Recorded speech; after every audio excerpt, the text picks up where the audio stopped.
नमस्कार, मैं हूं आपके साथ आस्था कौशिक। सोनभद्र में ट्रक और ऑटो की टक्कर में 5 लोगों की मौत हो गई है और 6 लोग गंभीर रूप से घायल हुए हैं। सभी लोग ऑटो में सवार होकर नगर उटारी रेलवे स्टेशन से शक्तिपुंज एक्सप्रेस ट्रेन पकड़ने के लिए निकले थे। उन्हें गुजरात के जामनगर जाना था, तभी सोनभद्र से सटे झारखंड इलाके में यह हादसा हो गया। पुलिस ने घायलों को अस्पताल में भर्ती करवाया है और शवों को पोस्टमार्टम के लिए भेज दिया है। रंगेश से इस पर अपडेट लेते हैं। रंगेश, इस पूरे मामले में अपडेट क्या है और सबसे बड़ी बात कि अभी तक 5 लोगों की मौत हो चुकी है, गंभीर रूप से घायल लोगों की क्या हालत है? जी देखिए, बता दें कि ये सोनभद्र से बिंडमगंज थाना से सटे हुए झारखंड इलाके की घटना है।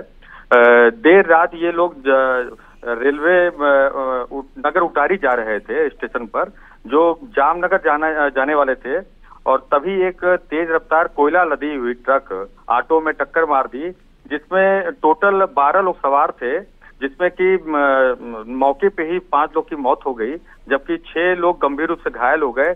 एक बाल बच गया, जबकि 6 लोगों को झारखंड के ही नगर उटारी में भर्ती कराया गया है, जहां पर 3 की हालत गंभीर बनी हुई है और 3 सामान्य हालत में है। तो इस तरह कुल मिला के 11 लोगों को चोट आई, जिसमें कि 5 लोगों की मौके पे ही मौत हो गई थी। 5 के शवों को पोस्टमार्टम हाउस में रखवा दिया गया है।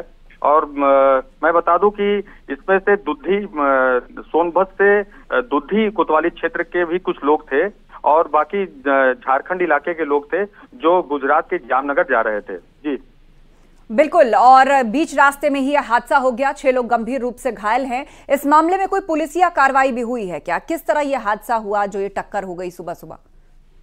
जी देखिए, बता दें कि ये आए दिन इस तरह की घटना होती है। एक ऑटो में 12, 13, 15 लोग सवार हो जाते हैं, जो अनियंत्रित हो जाती है। वहीं इन इलाकों में ट्रकों की आवाजाही ज्यादा होने की वजह से ट्रकों की रफ्तार भी अधिक रहती है, जिसकी वजह से ये दुर्घटनाएं होती हैं।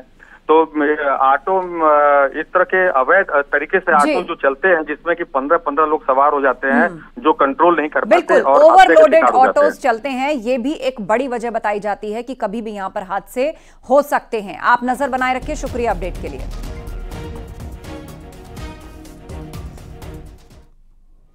वहीं सहारनपुर में बजरी से भरा एक ट्रक ट्रांसफार्मर से टकरा गया। ट्रांसफार्मर में टकराने के चलते ट्रक में आग लग गई। गनीमत रही कि ट्रक सवार 3 लोगों ने कूदकर अपनी जान बचा ली और बताया जा रहा है कि ड्राइवर को झपकी आ गई थी, जिसके चलते यह हादसा हुआ है। आग लगने से ट्रक पूरी तरह से जलकर खाक हो गया और उसकी सूचना मिलने पर मौके पर पहुंची फायर ब्रिगेड की टीम ने कड़ी मशक्कत के बाद आग पर काबू पाया। थाना फतेहपुर क्षेत्र के कलसिया रोड की यह घटना है। तो ट्रक पूरी तरह से जलकर हो गया।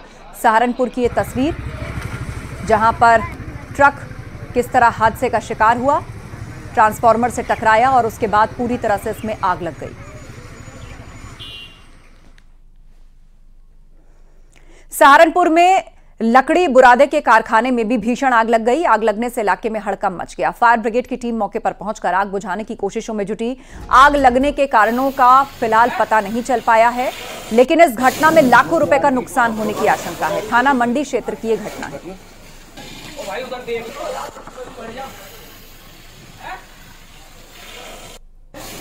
तो लकड़ी बुरादे के कारखाने में आग लग गई और यह आग कितनी भीषण थी, आप पहली तस्वीर से अंदाजा लगा सकते हैं कि फायर फाइटर्स को भी काफी मशक्कत करनी पड़ी।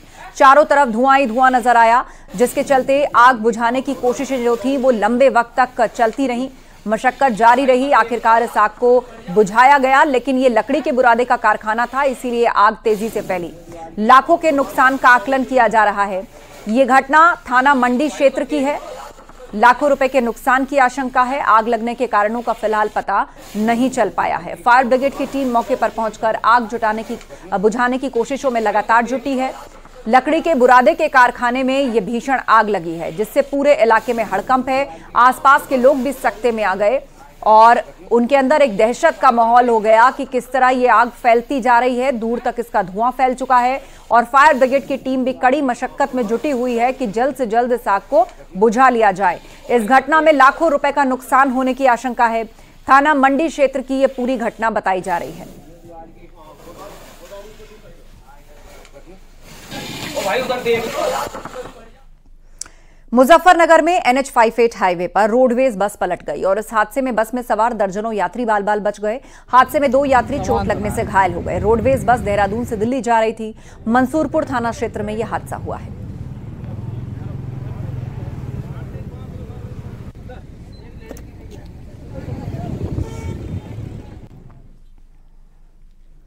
लोकसभा चुनाव नतीजे को लेकर यूपी बीजेपी पार्टी के उम्मीदवारों के साथ संवाद कर रही है। राजधानी लखनऊ में यह संवाद हो रहा है। आज कानपुर बुंदेलखंड क्षेत्र के हारे प्रत्याशियों के साथ बैठक हो रही है और इससे पहले कल भूपेंद्र चौधरी और धर्मपाल सिंह ने अवध क्षेत्र के हारे हुए प्रत्याशियों से संवाद किया। पार्टी ने हारे प्रत्याशियों से हार की वजह के बारे में जानकारी ली। ने उनके अनुभव चुनाव के जानने के लिए हम लोगों ने बुलाया है। ऐसे ही हम लोग अलग अलग क्षेत्रों के हिसाब से वहां जाकर उन सारे विषयों का आकलन करेंगे जिस प्रकार से ये परिणाम आए। अच्छा, अभी तक अध्यक्ष जी जो अभी तक सांसदों ने कल बताया था, क्या कुछ कंक्लूजन निकला कि संविधान वाला मुद्दा था या कुछ और स्थानीय लेवल पर जो बीजेपी हम बातचीत कर रहे हैं, जानकारी इकट्ठी कर रहे हैं और उसके आधार पर अपनी पूरी रिपोर्ट बनाकर प्रदेश केंद्र को भेजेंगे। तो हारे हुए प्रत्याशियों के साथ मंथन चल रहा है यूपी बीजेपी के अंदर। कानपुर बुंदेलखंड क्षेत्र की आज बैठक है जहां लोकसभा चुनाव के नतीजों पे मंथन किया जा रहा है। जिन प्रत्याशियों को इस क्षेत्र से मैदान में उतारा गया उनसे चर्चा चल रही है। सीधे लिए चलते हैं, हमारे सहयोगी संकेत मिश्रा हमारे साथ लाइव जुड़ रहे हैं लखनऊ से। संकेत, आप ही से समझना चाहेंगे कि बहुत ही डिटेल में एक्सरसाइज चल रही है। फिलहाल कानपुर बुंदेलखंड क्षेत्र की बैठक है, कुल कितने प्रत्याशियों को बुलाया गया है इस क्षेत्र से और यहां किन बातों पर मंथन किया जा रहा है कि मुद्दों में पिछड़ गए या फिर बूथ से वोटर नहीं निकला उसमें पिछड़े? क्या महत्वपूर्ण निष्कर्ष और बातें इस चर्चा में?